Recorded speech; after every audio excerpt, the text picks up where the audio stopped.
Passengers begin to flock at the Parañaque Integrated Terminal Exchange in Parañaque City. To give us an update there on the situation there, here's Zacharian Sara reporting live. Zach? Yes, Neil, as you can see, I'm here right now at the Parañaque Integrated Terminal Exchange, or PITX. As expected during Holy Monday, the terminal is already somewhat packed with travelers, both by long-distance passengers traveling to their respective provinces and daily commuters from nearby cities and provinces like Piñas, Muntinlupa, Cavite, and Laguna. Based on figures from PTEX, the number of passengers recorded since 5 a.m. today reached 101,000 as early as 3 p.m. and further to 134,655 as of 6 p.m. This number is expected to further increase in the coming days as Transportation Secretary Vince Tizon said the number could reach 200,000 during peak days, particularly on Holy Wednesday and Maundy Thursday. Due to this and following his inspection this morning, Tizon called for the issuance of more special bus permits to accommodate the surge. Meanwhile, PTEX spokesperson Jason Salvador said LTFRB personnel are already assigned on the ground in PTEX to issue those permits as needed. Tizon also pointed out areas for improvement right after his inspection, including more restrooms and better convenience for both workers and passengers, especially for short-distance trips. Tizon said that short-distance trips must have specific bus schedules, just like their long-trip counterparts. He then expressed confidence that PTEX, being privately operated, can swiftly address these issues, reiterating the difference in efficiency between privately managed and government-operated terminals. As for travelers' safety and comfort, Salvador issued a few reminders to the public: stay alert with personal belongings, pack light, and book tickets in advance to avoid fully booked trips. Salvador also advised traveling ahead of peak days if possible. The PTEX official then further appealed for patience, especially with long queues at entrances, as these are part of PTEX's security protocols. With this said, Salvador reminded the public that dangerous or sharp objects are strictly prohibited and will be confiscated at the terminal entrances. This is Zacharian Sarao. Back to you, Neil. Thanks, Zach.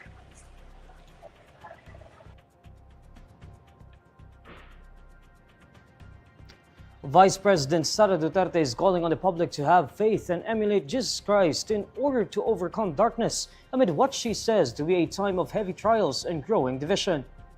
In her message in observance of Holy Week, Duterte tags the occasion as an opportunity to reflect on the sacred offering of Jesus' life.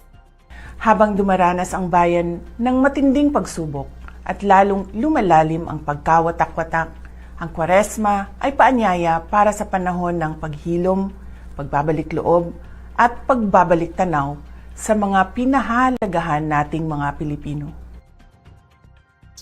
According to Duterte, Filipinos should follow Jesus Christ's example and use it to advance and strengthen communities. Manalig tayo, magkaisa tayo, malalampasan natin ang dilim. God save the Philippines.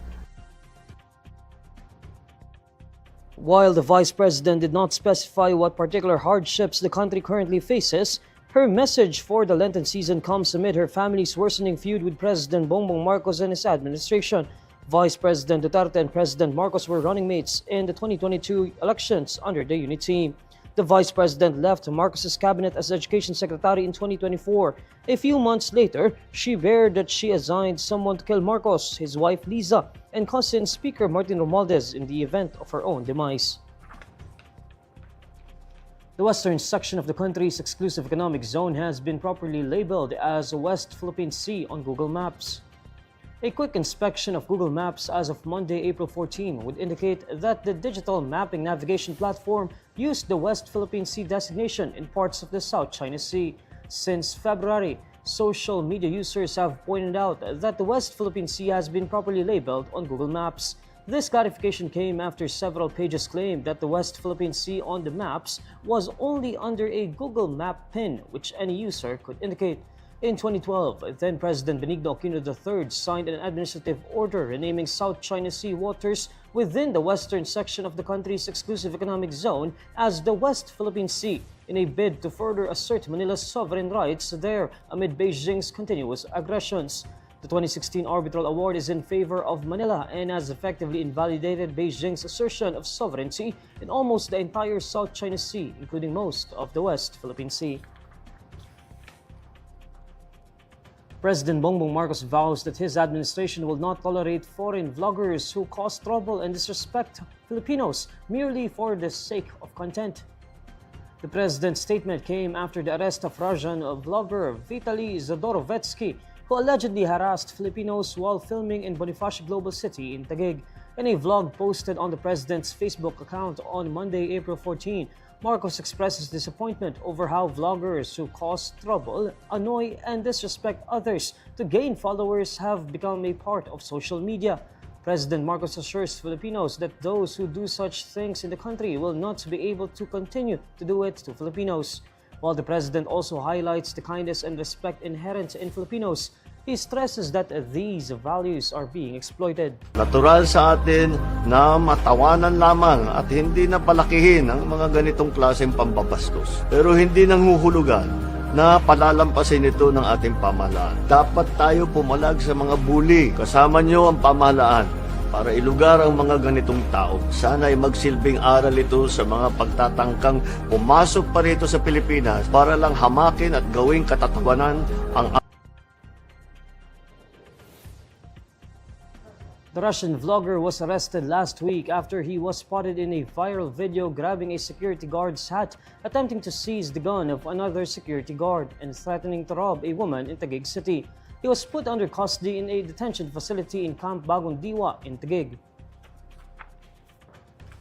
Former Philippine Charity Sweepstakes Office General Manager Colonel Royina Garma is seeking asylum in the United States, according to her lawyer. In an interview on Monday, April 14, Garma's lawyer, attorney Emerito Kilang, says Garma immediately applied for asylum in the U.S. the same month she was arrested. Garma was arrested and detained in San Francisco, California in November last year. According to Kilang, the hearing on Garma's request for asylum was on April 2, but it was cancelled. I'm not privy to the things happening there in the asylum. What I know is the asylum was set for the initial hearing on April 2, but it was cancelled and there is no setting yet. Individual with a well-founded fear of persecution in his or her home country. Kilang attended on Monday the preliminary investigation before the Department of Justice for the murder and frustrated murder cases filed by the National Bureau of Investigation against his client for the death of PCSO Board Secretary Wesley Barayuga. According to Kilang, the deadline for the filing of counter-affidavit is set on May 2. Actually, we are ready with the counter-affidavit today, but we like to avail of that last day, which is May 2. And we will all be putting there already our defenses. Of course, our defenses there is she does not have any participation.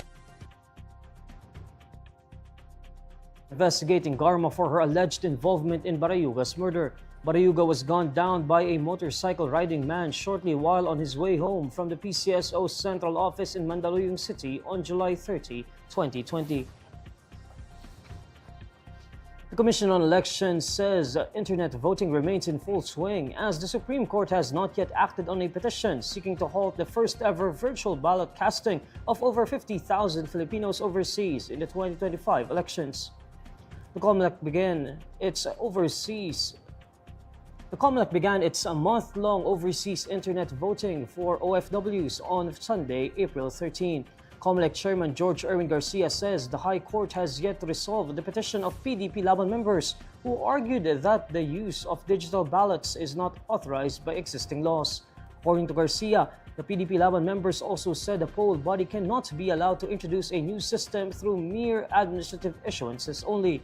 However, referring to COMELEC Resolution Number 11061, Garcia says the COMELEC will proceed to implement its resolution since there is no temporary restraining order from the High Court. Garcia previously said the COMELEC is anticipating that somebody would question the first-ever overseas voting before the High Court. But Garcia argues that Republic Act No. 10590, or the Overseas Absentee Voting Act, allows internet voting as it authorizes the poll body to explore other modes or system using automated election system. Because of this, Garcia says that all 93 voting and counting system posts have opened voting for their respective jurisdictions for the 2025 elections overseas. Previously, Filipinos overseas could only vote via personal appearance at designated Philippine legations or through mailed ballots. Meanwhile, Palace Press Officer Claire Castro on Monday advises overseas Filipinos to vote wisely and vote from their hearts. Ang ating mensahe po mula sa palasyo ay gampanan niyo po ang inyong tungkulin bilang isang Pilipino. Bumoto po kayo ng nararapat. Bumoto po mula sa puso.